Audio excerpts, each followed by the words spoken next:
Venerdì 3 febbraio, San Biagio.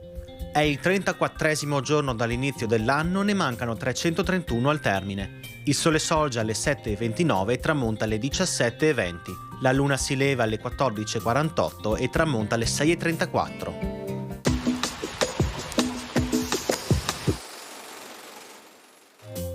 Muore in prigionia a Venezia l'avventuriero Leonardo Trissino, nato a Schio ed esiliato per un omicidio. Trovò rifugio presso l'imperatore Massimiliano, di cui divenne fedele compagno di cacce e battaglie. È noto in particolare per l'impresa compiuta durante la guerra fra Venezia e l'impero. Con soli 100 fanti riuscì a conquistare Padova, Vicenza e Schio senza spargere una sola goccia di sangue.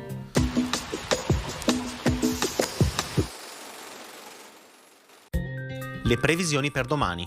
Tempo stabile con cielo poco o parzialmente nuvoloso, nelle ore più fredde foschie e nebbie sulle zone pianeggianti. Temperature prevalentemente in rialzo, venti molto forti in quota con raffiche di föhn nelle valli.